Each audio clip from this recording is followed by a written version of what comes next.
Hello everyone. Today we are going to start exercise 6.1.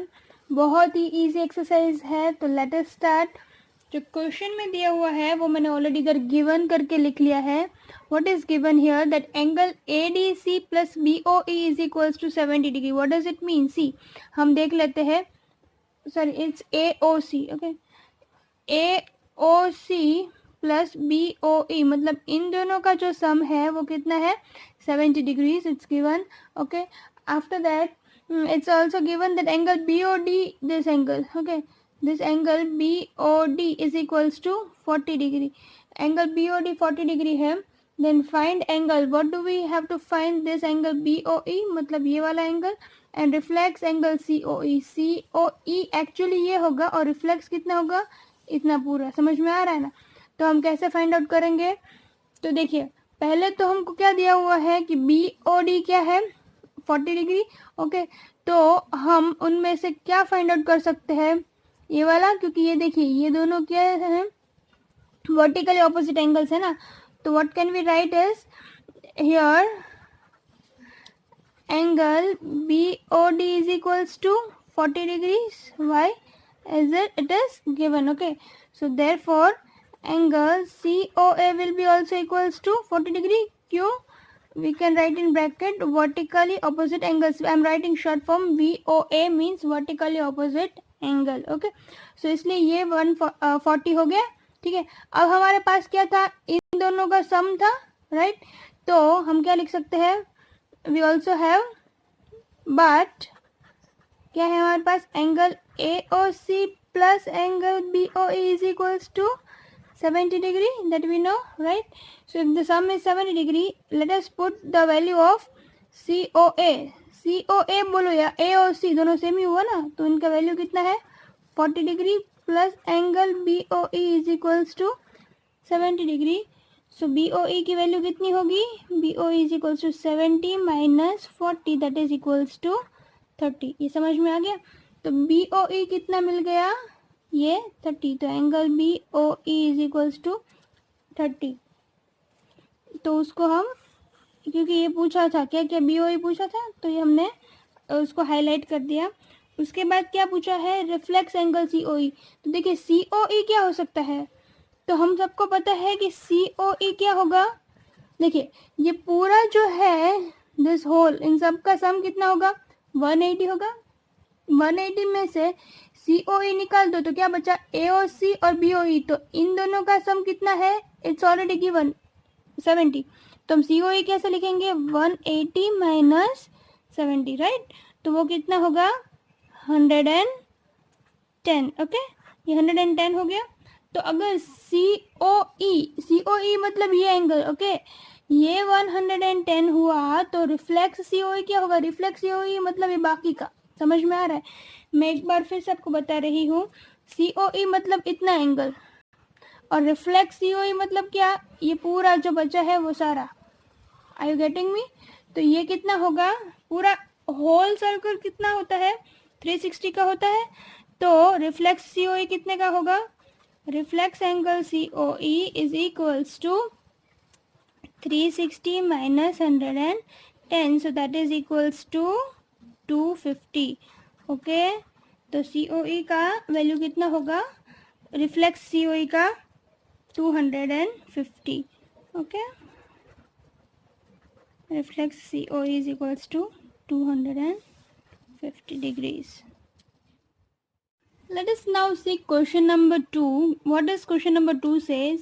See, given क्या है, angle POY equals to 90 degree. तो POY means this is 90 degree. Okay, so that is obvious that XOP भी कितना होगा 90 degree होगा. तो we can say that here angle POY is equals to 90 degree. Therefore angle XOP भी कितना होगा 90 degree. Okay, तो ये क्यों हुआ, क्योंकि ये दोनों क्या है, XOP और POY, we can say that linear pair है दोनों, right.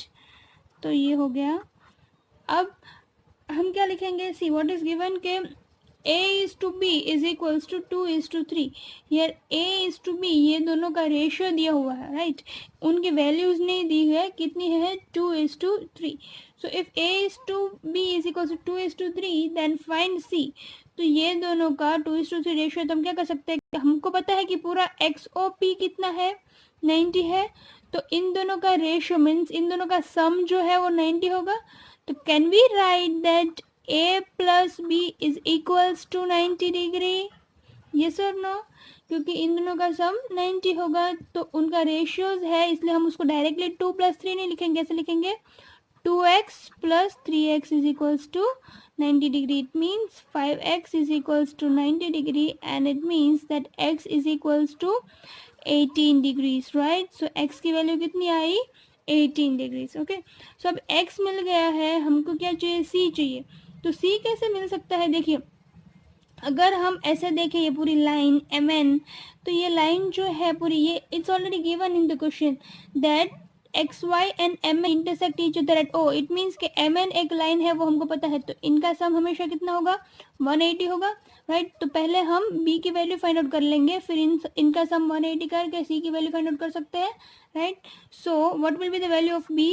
So B will be equals to, B क्या है 3, it means 3 into X. So it will be 3 into 18. So that will be equals to 54 degrees. Okay, B की value कितनी आ गई, 54 degrees. अब B 54 है तो we know that MN is a line, right.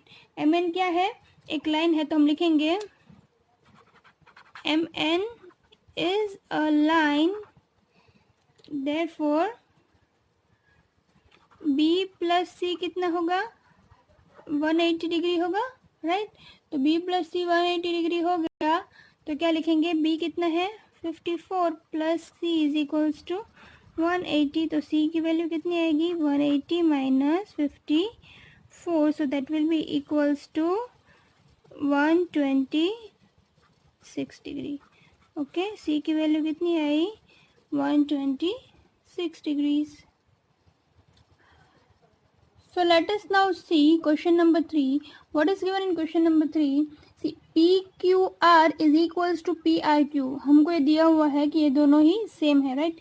अगर मैं दोनों में एक एक ही ऐसे बना रही हूँ तो इट मीन्स ये दोनों सेम है. एक में दो या एक में एक बनाऊंगी तो ये सेम नहीं होंगे. Okay, this is to show that the angles are equal. To prove PQS is equals to PRT, ये दोनों को इक्वल हमको शो करना है. तो कैसे कर सकते हैं, see what is given here, angle PQR is equals to angle PRQ. ये दोनों सेम है, that is given. okay, so PQR को हम कैसे लिख सकते हैं, PQR ये जो होल है उसमें से इतना सब्ट्रैक्ट कर दो तो PQR हो जाएगा ना. तो होल कितना होगा, 180 होगा. तो PQR की जगह पे मैं क्या लिख दूंगी, 180 माइनस एंगल PQS. PQR मतलब 180 माइनस PQS. और इस साइड पे क्या लिखूंगी मैं, PRQ को 180 minus PRT. 180 minus angle PRT. तो अब क्या होगा, 180 जो है वो इधर से कट हो गया. तो 180 कट तो क्या हो गया, minus PQS is equals to minus PRT. तो फिर से माइनस माइनस P कट हो गया, क्या बच गया, PQS is equals to angle PRT. तो PQS is equals to PRT, हमको वही तो प्रूव करना था. ओके, सो क्या लिखेंगे, हेंस प्रूव्ड. ओके, तो पार्ट 1 में हम सिर्फ 3 क्वेश्चंस देख रहे हैं, बाकी के 3 क्वेश्चंस जो है वो पार्ट 2 में देखेंगे. ठीक है, तो please like share and subscribe to my channel Easy Study for more better content. Bye bye.